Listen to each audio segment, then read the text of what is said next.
And I think the second, like very close follow-up is probably more what you'd call performance anxiety.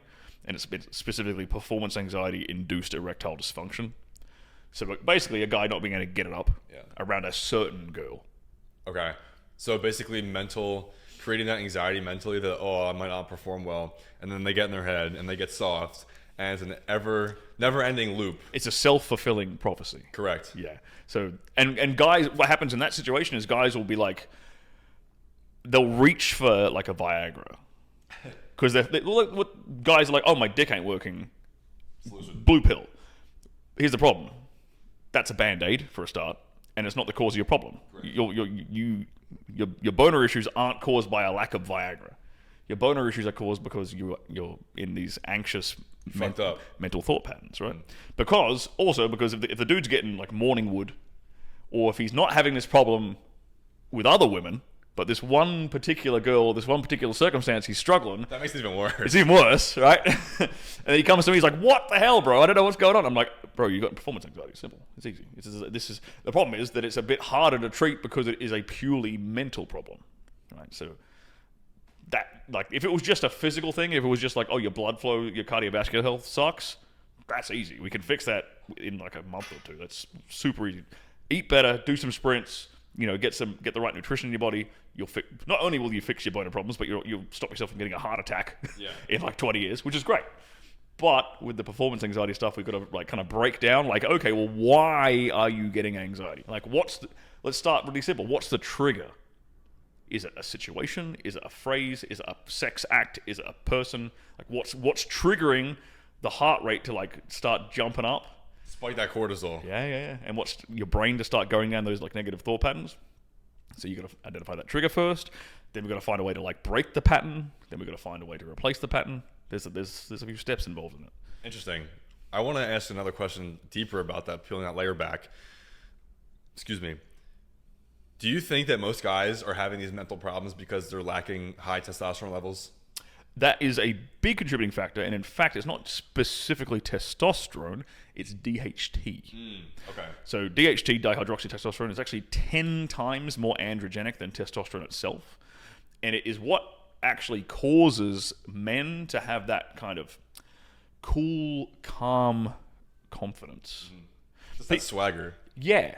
Like the ability to tolerate stress is directly correlated to your DHT levels. Guys often conflate like high testosterone with all these really positive attributes, and that's not necessarily true. Most of these positive attributes guys think are caused by testosterone are actually caused by DHT. So if you can manipulate your biochemistry a little bit to get better DHT levels, you will typically find your stress tolerance is way better and your anxiety and nervousness goes right down. I completely agree. I want to touch on that too because I've spent, like around 2 years studying hormones and stuff like this because I had low test when I was younger. And I was like more anxious. I was more on edge. I didn't feel that confident. Now, game's different.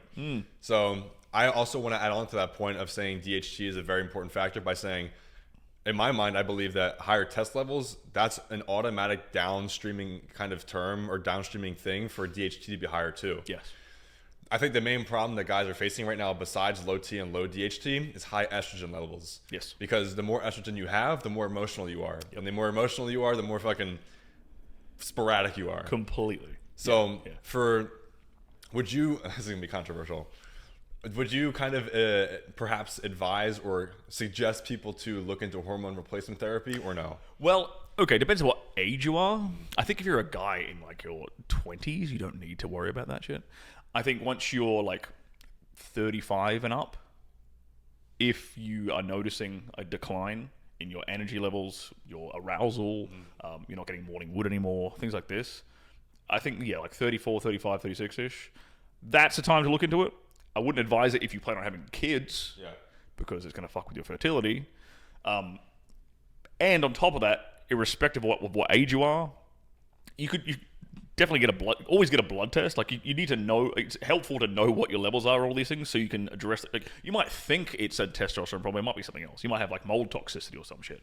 There's a bunch of things that could be contributing to these to low energy or low sex drive or whatever. So getting a blood test is the first thing I'd say guys should be doing. And then in regards to reducing estrogen, like you said, there's a lot of really easy lifestyle changes guys can make that can help to reduce their estrogen levels. Like what? A really easy one is sauna, like regular saunas. Especially, and I'll add on top of this, before you jump in a sauna, like three 20-minute sessions of sauna a week. It's pretty good. That also reduces your risk of all-cause mortality by about 50%. Like, it's amazing for your like cardiovascular health and overall health. Why is that? I think it's mostly to do with the infrared light that penetrates your skin, and it's to do with like the way it works on your cardiovascular system.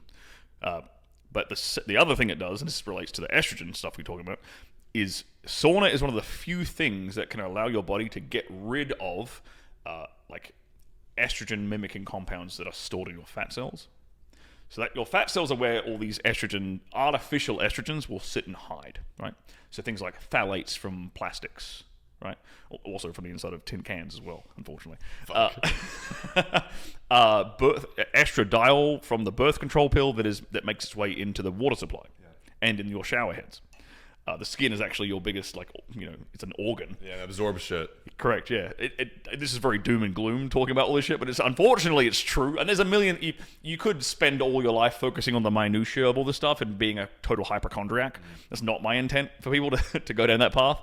But there's obviously a few real key things you can do which improve that.